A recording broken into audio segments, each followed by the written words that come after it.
Rest days are actually good. Rest days are good, and then they take 2 weeks off. That's the other extreme. I think of on the scale of no rest days ever to 2 weeks at a time on the regular. This isn't a middle ground that's like right here. It's much more on this side of things. And it's, I think you're a different guy if you go even when you don't want to, or when you subjectively have extra difficulties, because now you're the guy who did it, even when it was hard. And it's like, nobody knows that you did it.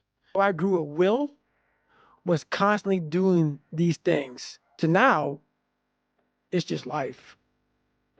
I wake up, while it still sucks, it's just life. You don't sit back and like, oh my God, like I have days I don't want to do it, but I know I'm going to do it. I know from years of just doing it. So that's, I'm waking up right now studying, like I have a test tomorrow. I already passed the fucking test. Think about that. Every day of my life. That's what I must do just to retain what I learned. 4 hours plus a day. I go through and do that. There's no stick, or there's only a stick. There's never been a carrot. Which is why when I speak to people, I have to figure out a way to resonate with them. Because all I want to say to them is, let me teach you the real life, how it really is. The reason why you're a loser, and the reason why you're not fucking making it, and the reason why you're trying to go through all these, I go to all these fucking conventions, speak all the fucking time.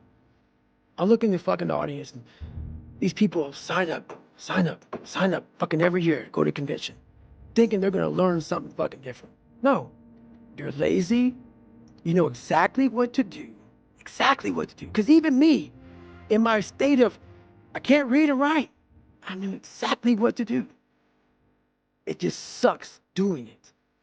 It sucks to do it. It sucks to wake up every morning of your life and say, God, man, I'm not smart.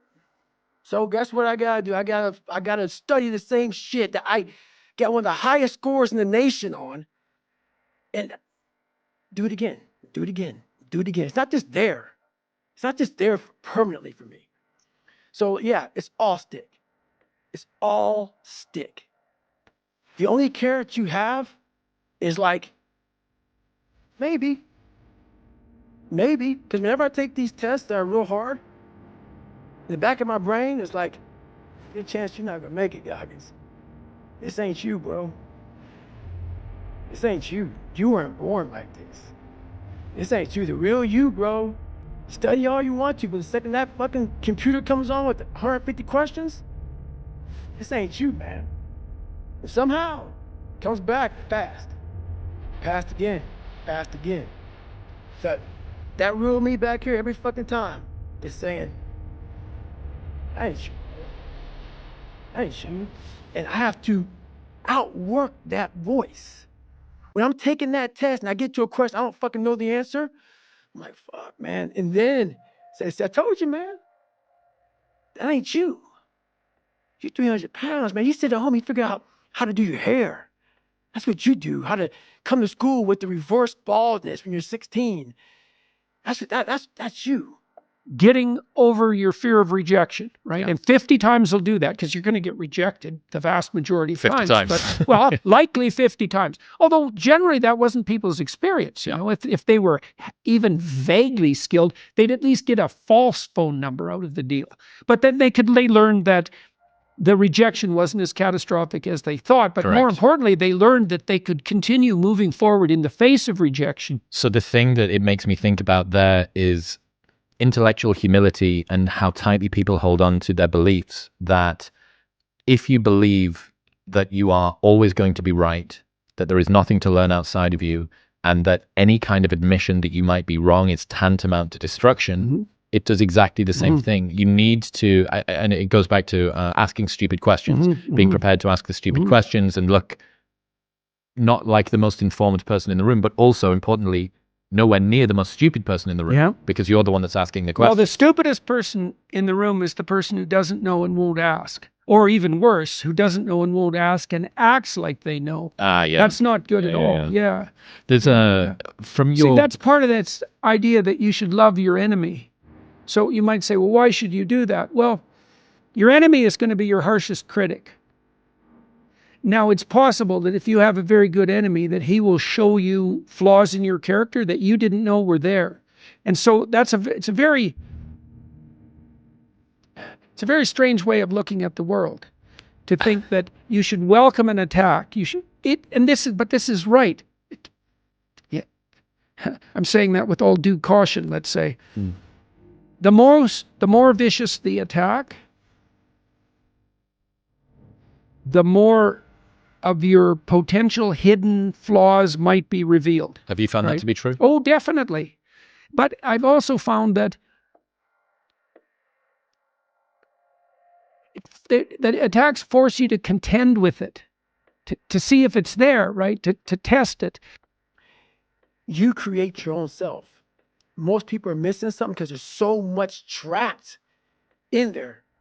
I don't even want to say potential. I think that's word used out too much too. There's so much in you that God or whatever the hell you believe in, or if you're an atheist, in you that you have not unlocked. That you walk around with this gorgeous wife or a great husband, all this money, like, God, I'm missing something. Yeah, because it's about 75% of you is still fucking in there. Still chained up. Because you just didn't want to find your will, didn't want to find your soul, your will, your heart, your determination, your guts, your courage. Things that looks like it looks scary. Like your little scary lab I went in. Scary. To wake up every day and say, I'm stupid, but I want to figure out a way to be smart. Versus saying, man, I just can't do that. So you limit this box. So your box becomes so small of things you can do. My box wasn't even a box. It was a fucking little, like, little pinhole. And then, through examining myself, getting some willpower, some courage, it became bigger than this table.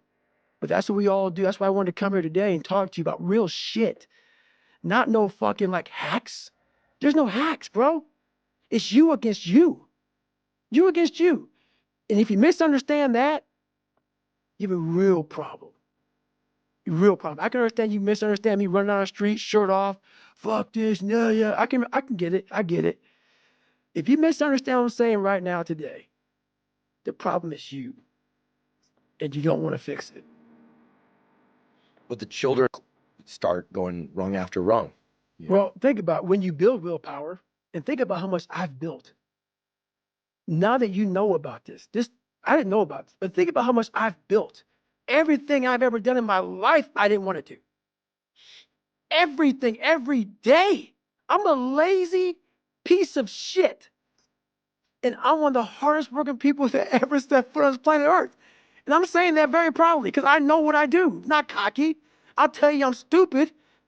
And I'll also tell you the exact opposite of what I've done. It's the truth.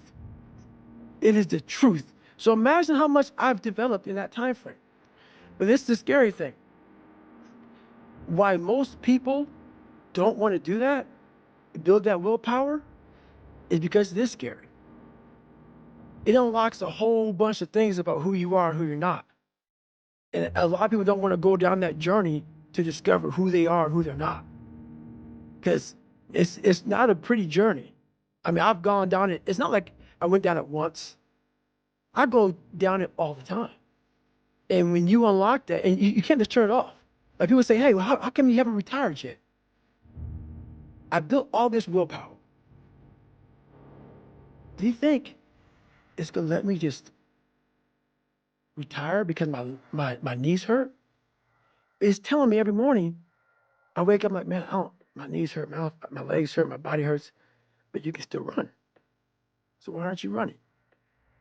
If you can still run, there'll be a time when you can't lace them up anymore, but you can still run.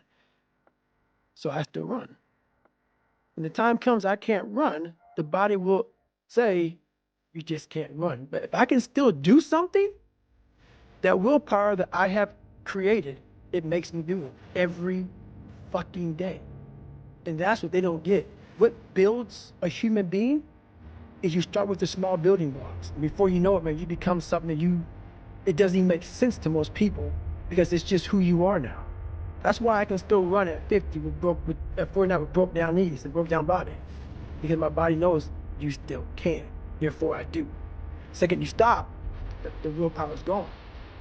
And that's beautiful. I'm so glad you brought that to me because I always wonder, what's this separation thing? At 24 years old, I started building something that I didn't even know was going to be what it is now at 49. And that's all it was just that.